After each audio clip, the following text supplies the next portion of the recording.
nas suas lives, né, nas suas redes sociais. Esse post aqui especificamente, ele está falando assim, ó. Se você tivesse a oportunidade de estar frente a frente com Deus agora, o que você pediria para Ele? Esse post está escrito isso. Se você tivesse a oportunidade de estar frente a frente com Deus agora, o que você pediria para Ele? Esse post é da página Sorocabanices. Talvez vocês conheçam, o pessoal de Sorocaba conheça. Rosa Maria, Deus abençoe, seja bem-vinda. Fátima Costa, seja bem-vinda, Deus abençoe. Bom, esse post me fez lembrar algumas situações que eu já vivi. É muito curioso como que o post ele coloca essa informação. Se você tivesse a oportunidade de estar frente a frente com Deus agora, o que você pediria para Ele? O post coloca uma situação da qual você não está diante de Deus, né? Da qual você não está e nem tem oportunidade de estar diante de Deus, né? Então, se você tivesse a oportunidade de estar, mas como se tivesse a oportunidade de estar frente a frente com Ele? A palavra de Deus, a Bíblia, nos garante que a Bíblia nos diz que nós estamos na presença dEle. A Bíblia nos diz que nós estamos tão na presença dEle que nós estamos inseridos nele. Atos 17, 28 fala, nele existimos e nos movemos, não tem como sair de Deus. Se você tivesse a oportunidade de estar frente a frente com Deus agora, o que você pediria para Ele? É como se você não tivesse diante de Deus, é como se Deus não tivesse em você, é como se Deus não tivesse te ouvindo. Carol Maria, boa noite, Deus abençoe. Esse tipo de post, aí tem aqui, ó, 572 comentários. Aqui, ó, 572 comentários. 572 pessoas acham que não estão na frente a frente com Deus, não estão diante de Deus. Elas acham que estar diante de Deus é estar, sei lá, talvez numa sala trancada com Ele, alguma coisa assim, né?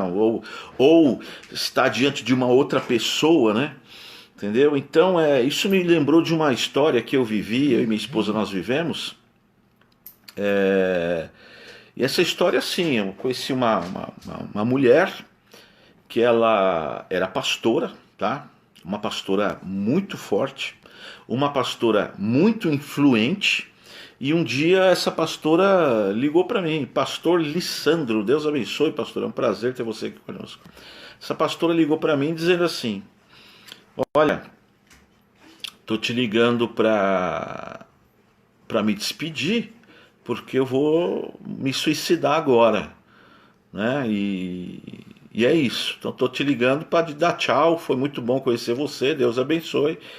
E eu vou me suicidar agora que eu tô com veneno de rato na mão aqui e vou tomar. E aí, aquela ligação para mim, isso já faz muitos anos, tá? Aquela ligação para mim me deixou assim sem chão, porque eu não esperava receber aquela. Você atende o telefone, você põe no ouvido, a pessoa vem com uma dessa, assim, né? Tô ligando para me despedir, foi bom te conhecer, Deus abençoe, vou me suicidar agora, né? Fica com Deus e tchau.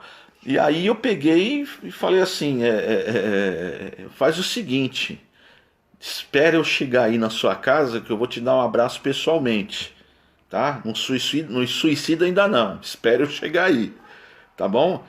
Aí, chegando aí a gente conversa. Eu quero dar tchau pessoalmente. Aí eu peguei a Paula. Você estava comigo, Paula? Tá. Fomos até a casa dessa pastora. Ela era pastora e pastora de pastores. Mulher muito forte. E vou preservar a identidade dela, por questões óbvias, né?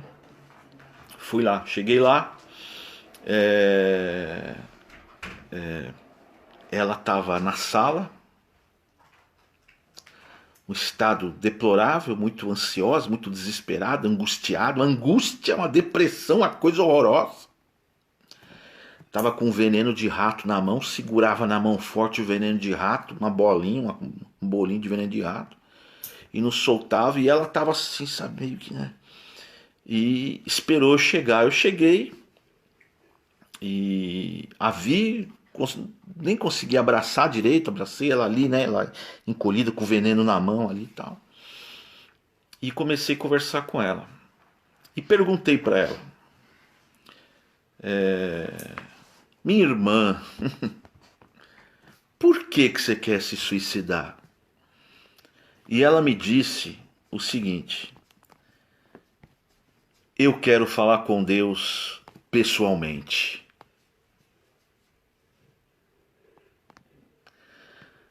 Aí quando ela falou isso, quando eu li esse post, eu lembrei disso.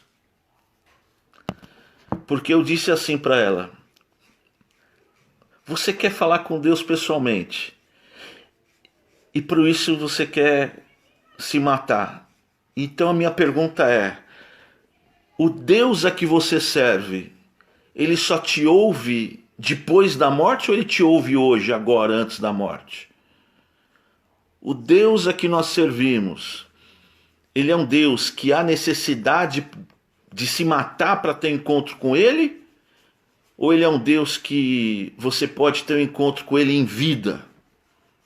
Né? Eu falei assim para ela: então, em vez de... o Deus que nós servimos é um Deus que te ouve em vida. Né? Jesus disse que ele é Deus de vivos e não de mortos. Ele é Deus de Abraão, Isaac e Jacó. Ele é Deus de vivos e não de mortos. Com isso, Jesus está dizendo que nem Abraão, nem Isaac, nem Jacó está morto. Jesus, assim, ele é Deus de Abraão, Isaac e Jacó. Ele é Deus de vivos e não de mortos.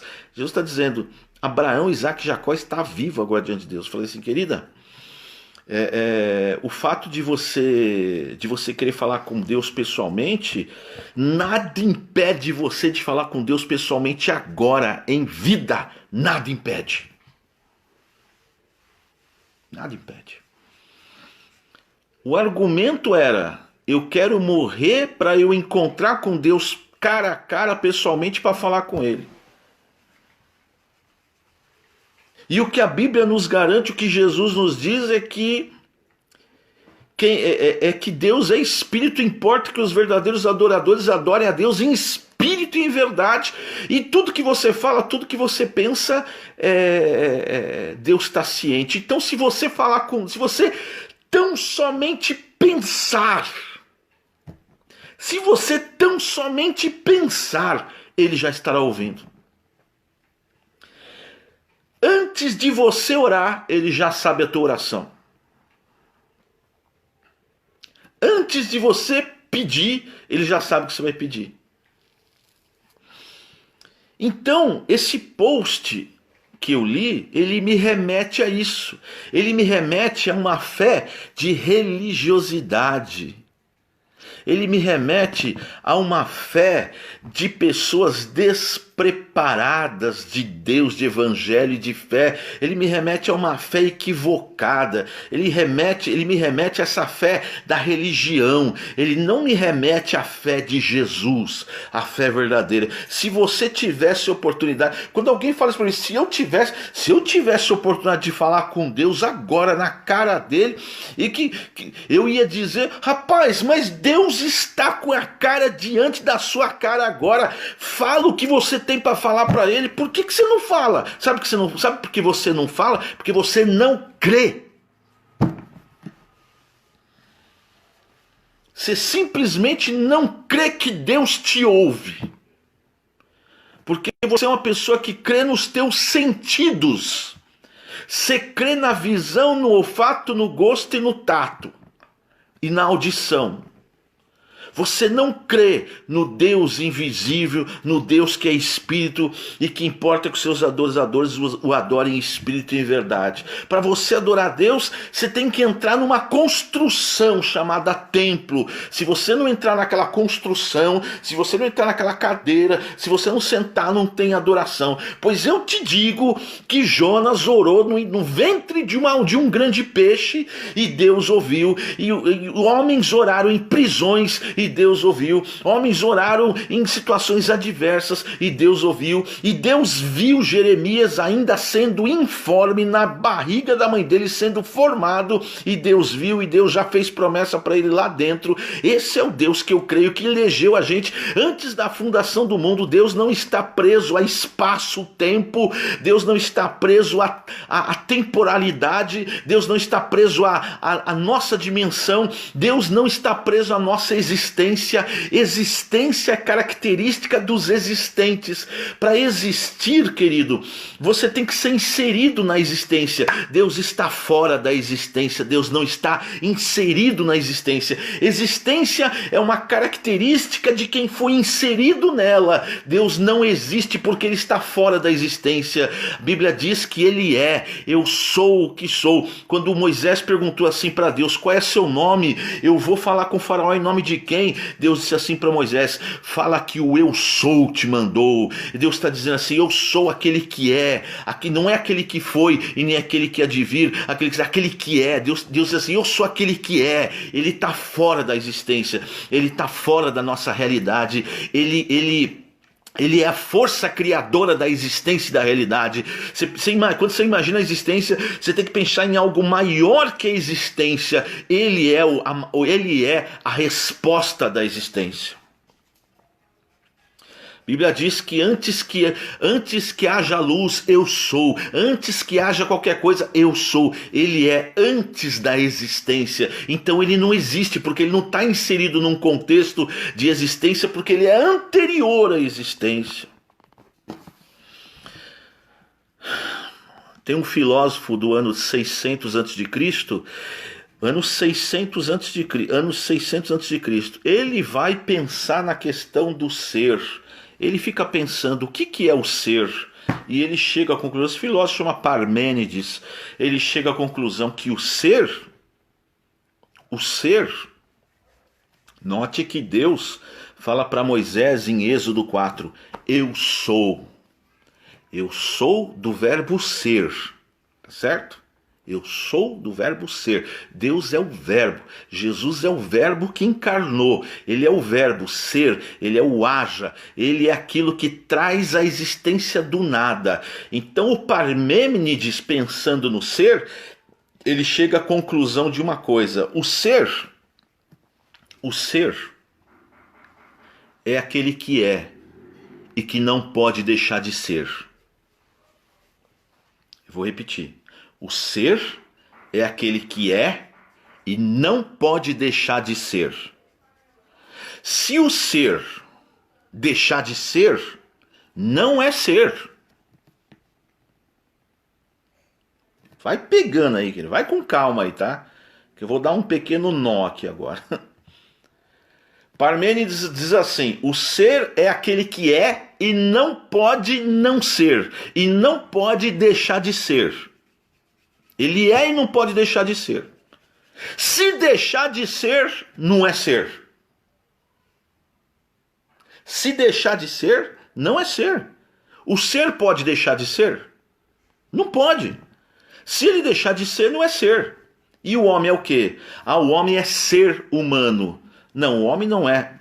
Para Parmênides, o homem não é ser humano. O homem é humano.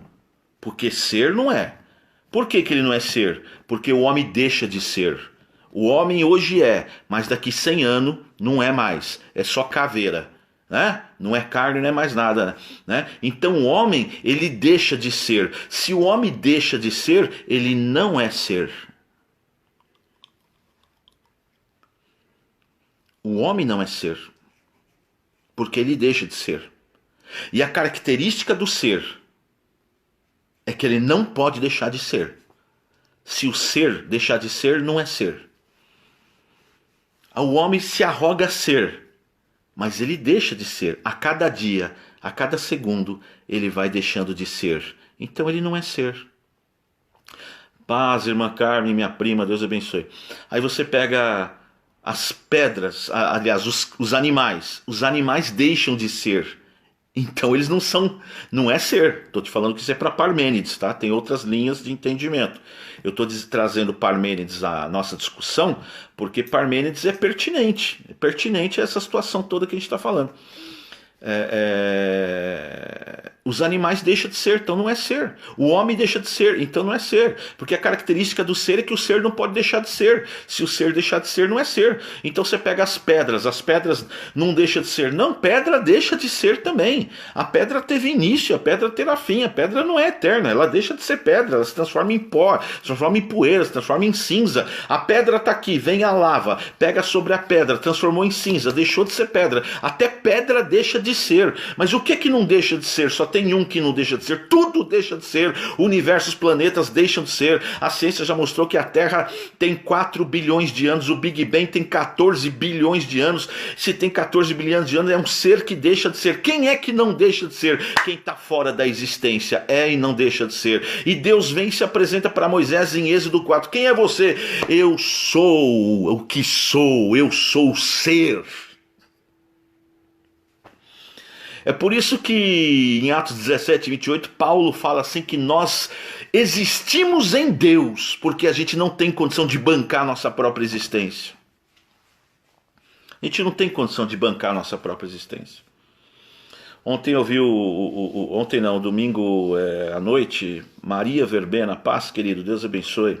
Domingo à noite eu estava transmitindo o culto e eu vi que entrou o William Vasquez, comentou que os amigos dele riem a respeito das coisas de Deus e tal, né? Riem porque ele acredita em Deus.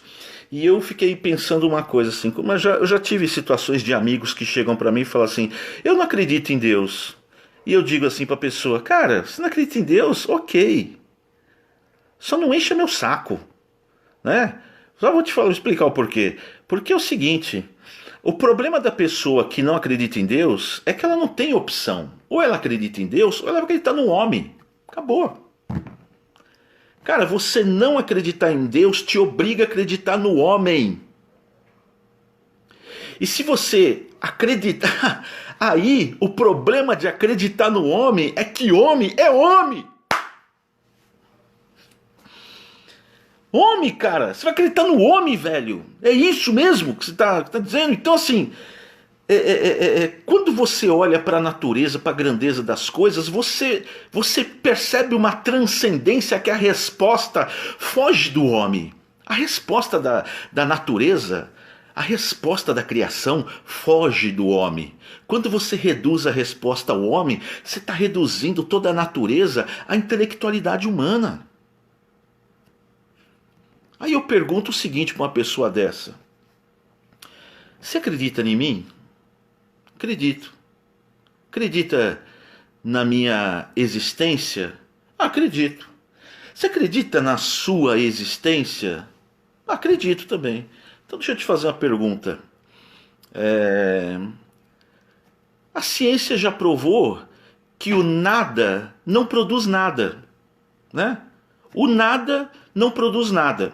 O cientista pegou um bolo de nada, colocou em cima da mesa, ficou vendo se saiu alguma coisa do nada, né? E a ciência provou que o nada então não produz nada, né? Aliás, até tem um filósofo chamado Heidegger, que ele escreve um livro chamado Ser e Tempo, muito profundo, um marco na filosofia, né? A filosofia alemã, filosofia contemporânea. E a primeira pergunta do livro é: por que existe alguma coisa no lugar do nada? A pergunta. É curioso porque se o nada não produz nada e antes da existência não tinha nada, não era para ter nada.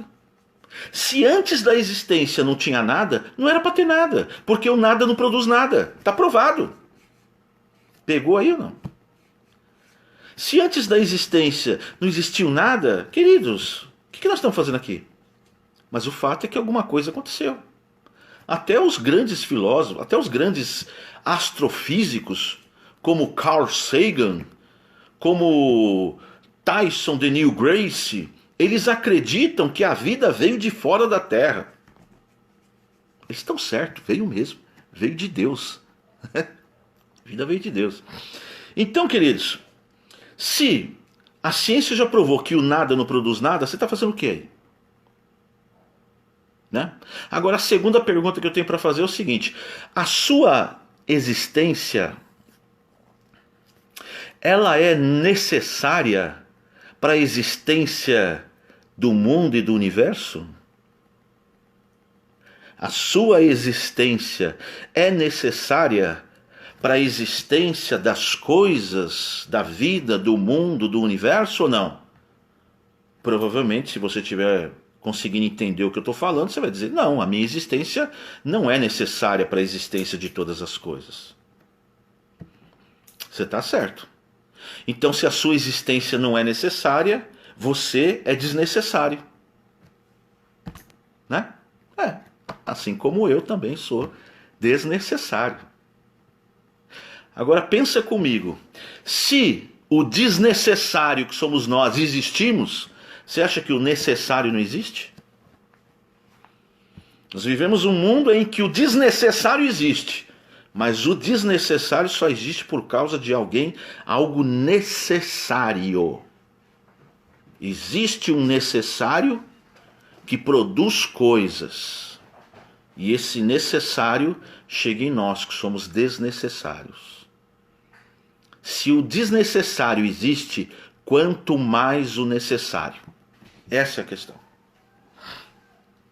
Não sei se vocês estão conseguindo entender o que eu estou transmitindo, que está meio louco assim essa conversa hoje, né? Mas saúde. Vamos com calma.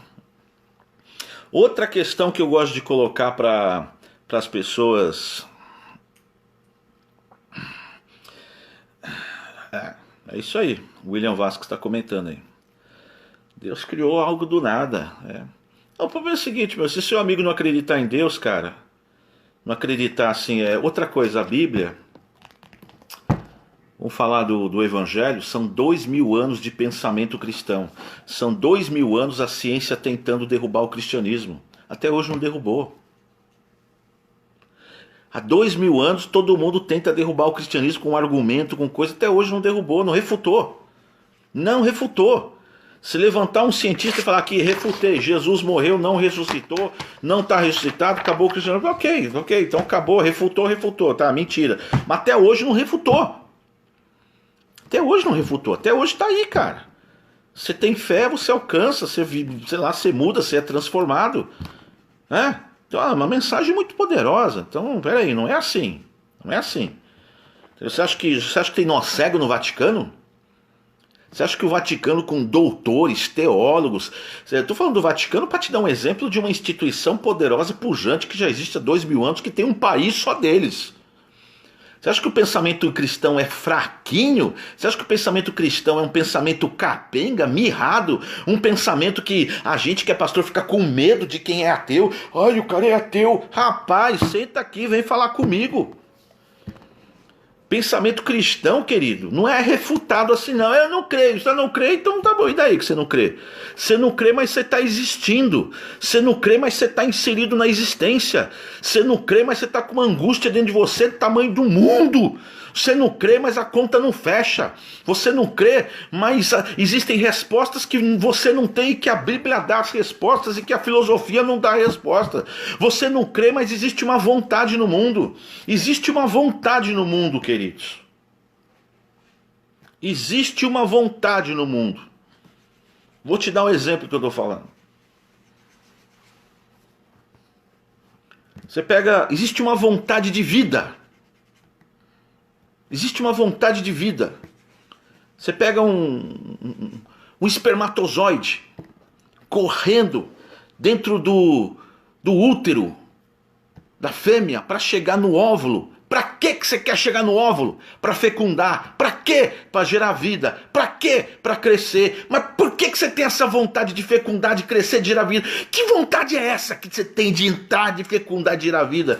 Que vontade é essa que uma sementinha que é plantada na terra, que vontade que é uma sementinha de laranja, você planta na terra, tem vontade na semente, a semente tem vontade, ela morre e de repente surge um brotinho, aquele brotinho vai subir subindo para cima e vai se impondo e vai saindo, e a semente tem uma vontade de sair, uma vontade de vida, uma vontade de água, uma vontade de terra boa, de adubo, de buscar nutrientes, uma vontade de dar fruto. Quem pôs essa vontade na porcaria de uma sementinha, velho? Aí você vê duas árvores, uma nasceu aqui, a outra nasceu aqui. Elas têm vontade de sol, elas vão indo. Se alguém colocar um tampo de sombra em cima, a árvore dá a volta porque ela quer sol. Ela tem uma vontade dentro dela. A árvore é inanimado, a árvore não tem cérebro. Quem colocou a vontade na árvore, velho? A árvore está procurando, a árvore tem vontade de crescer, de viver, de se impor, de se estabelecer, de receber luz, de receber vida, para poder dar fruto. Mas quem, pelo amor de Deus, colocou essa vontade na árvore? Por que ela não tem vontade de ficar quieta no lugar dela e embaixo da terra como semente? Quem pôs a vontade na semente? Quem pôs a vontade no gato de ser gato?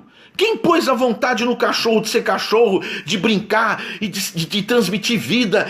Por que o cachorro não fica moado no canto, quieto, parado o dia inteiro? Por que o cachorro tem vontade de viver? De quem é essa vontade? Vamos para a ciência agora. Vamos para a ciência.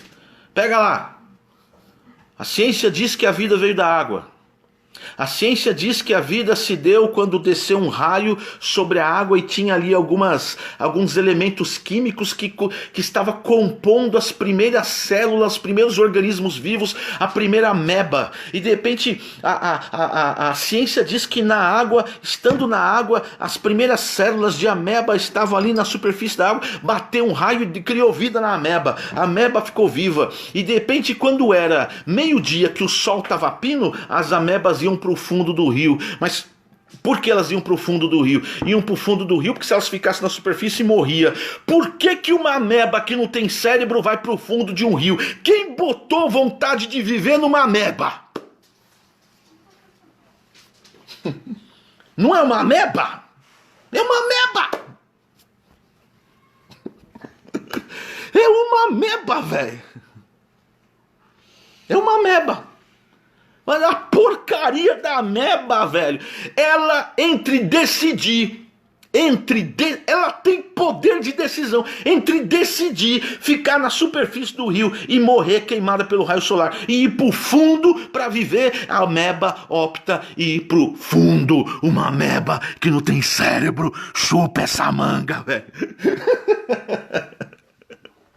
Toma o seu celular aqui que eu não tô vendo.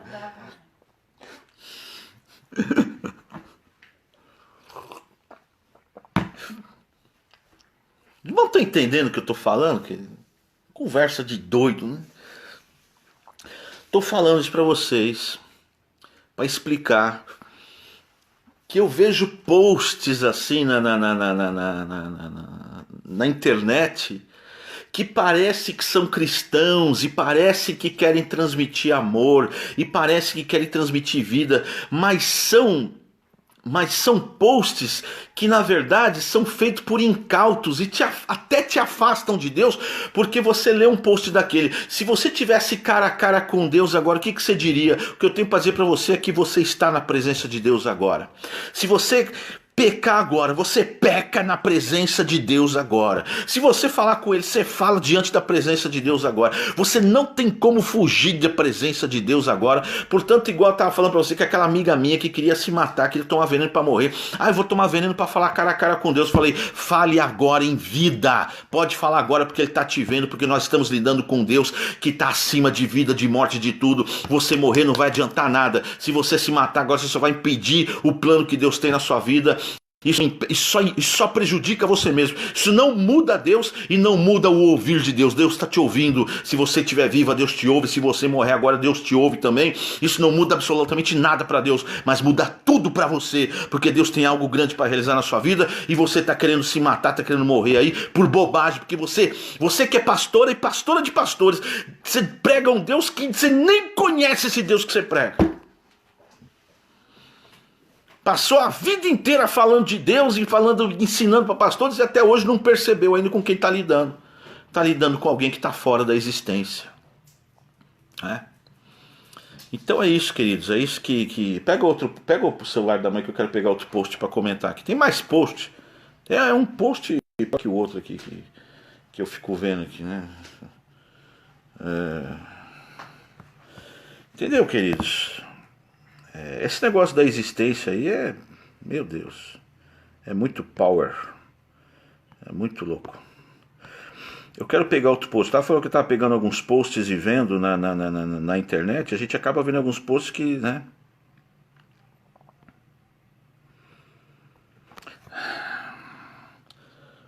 Aqui, ó. Você passará por coisas que não merece, mas isso só irá lhe mostrar o quão forte você é.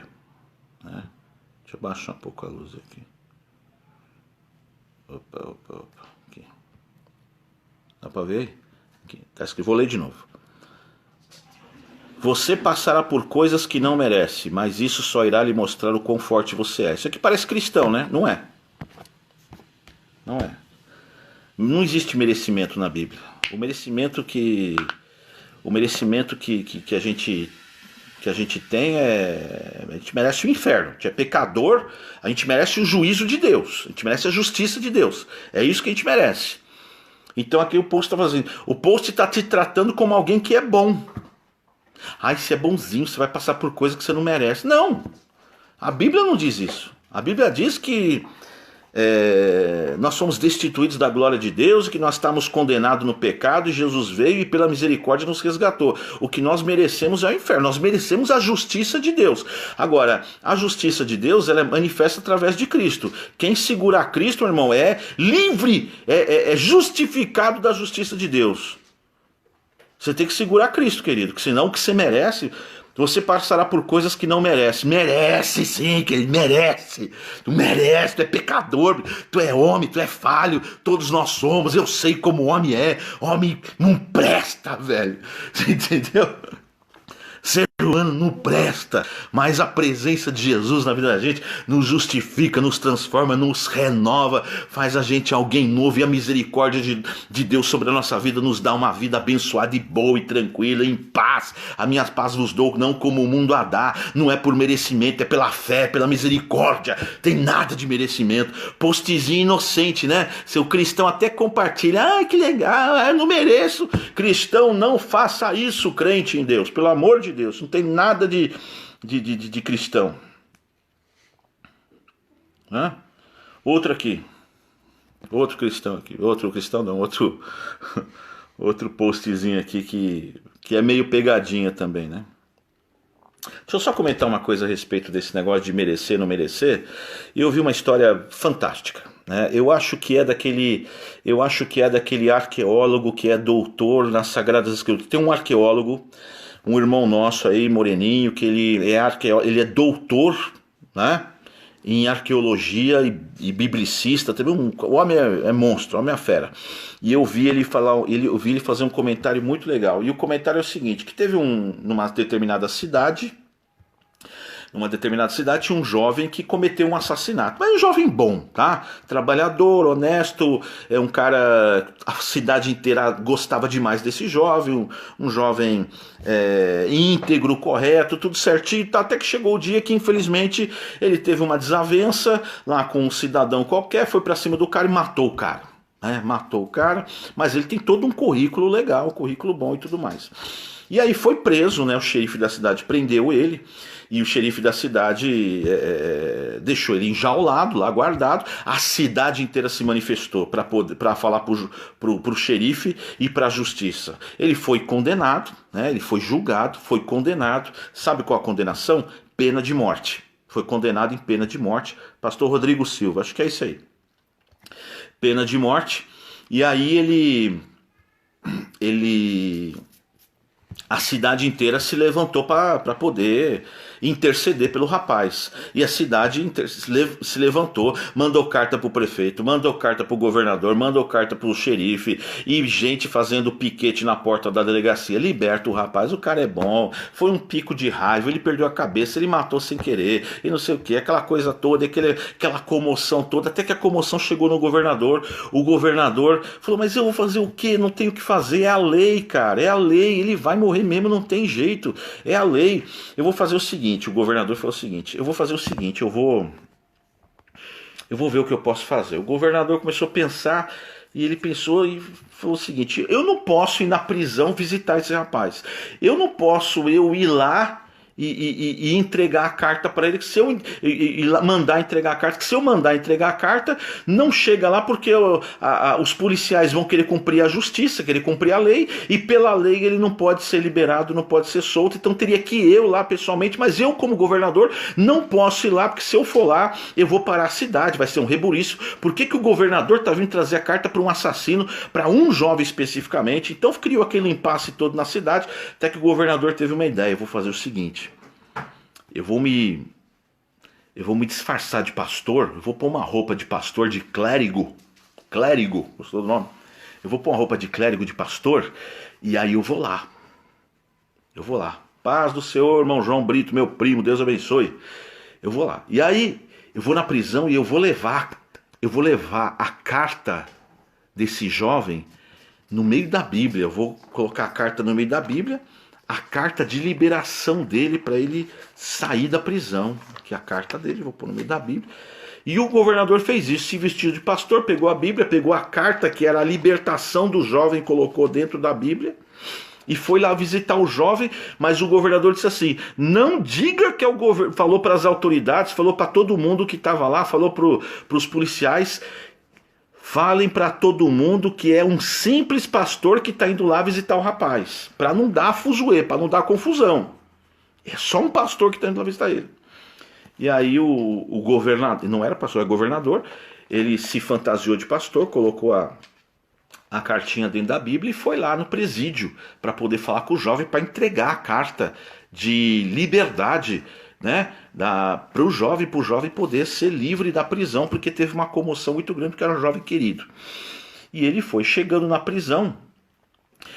O pastor tá lá na prisão com a Bíblia, que era o governador, e falou assim: fala pro jovem que tem um pastor aqui que quer falar com ele. E o jovem, mandaram o recado: ó, chegou um pastor aí que quer falar para você. E o jovem disse assim: eu não quero falar com pastor nenhum, eu quero falar com o governador. Eu quero que o governador me libera. Mas não tem governador, veio o pastor aqui falar com você. Eu não quero falar com o pastor. Que se dane pastor, cara. Você acha que o pastor vai resolver meu problema? Preciso falar com o governador, cara. Ou eu falo com o governador, eu não quero saber. Ou eu falo com o prefeito, quero alguma autoridade aqui. E os policiais: mas eu sei, cara, tudo bem. Você quer, mas todo mundo quer também. E só quem veio aqui foi um simples pastor. E o jovem: não, pastor eu não falo. Fala pra esse pastor que o pastor eu não fala. Manda ele embora, não me interessa, não quero saber. Vai pra lá. E aí levaram o recado pro pastor. Ele falou: pastor, então você veio aqui falar com o jovem, mas ele disse que não quer falar com você, ele só fala se for com o governador, com autoridade, com você ele não fala. E o governador fez assim, o que estava vestido de pastor, fez assim: então tá bom, então ok, eu vou para casa então, e eu fiz o que eu pude. E aí esse governador vai para casa e aquele jovem é condenado. Quando o governador saiu da prisão, avisaram aquele jovem, avisaram os policiais: sabe esse pastor que estava aqui? Não era pastor, era o governador. Você viu ele com a Bíblia na mão? Ah, a gente viu. Pois é, dentro da Bíblia dele estava a carta de liberdade do jovem rapaz, que a cidade inteira estava clamando pela liberdade dele. Então, quando isso chegou até o ouvido do jovem, aquele jovem, ele diz assim, ele conclui da seguinte forma: serei condenado. Serei condenado. Aliás, estou condenado. Morrerei. Não porque não me trouxeram a liberdade, porque me trouxeram, mas porque eu rejeitei ela. Eu rejeitei a liberdade. Eu falei não. Eu falei não para a liberdade que me trouxeram, na pessoa de um pastor, na pessoa de um clérigo. Então, aquele jovem, ele merecia aquela condenação, porque ele cometeu um crime. Nós merecemos a condenação porque cometemos crimes que são chamados de pecados diante de Deus. Nós merecemos. Então quando você pega um post desse aqui, falando, né? Falando assim, ó, você passará por coisas que não merece. Rapaz, o que você merece é condenação. O que você merece é a condenação. Mas Deus nos liberta. Mas acontece que assim como aquele governador se vestiu de pastor para levar a libertação para aquele jovem, o jovem não quis, porque ele só queria falar com a autoridade, ele não queria falar com um simples pastor. Jesus veio. Jesus veio e trouxe a carta de libertação para nós. Quem receber, está livre. Quem não receber, já está condenado. Ide por todo mundo, Marcos 16,15, pregar o evangelho a toda criatura. Quem crê e for batizado será salvo. Quem não crê será condenado. Deus abençoe a todos vocês, queridos.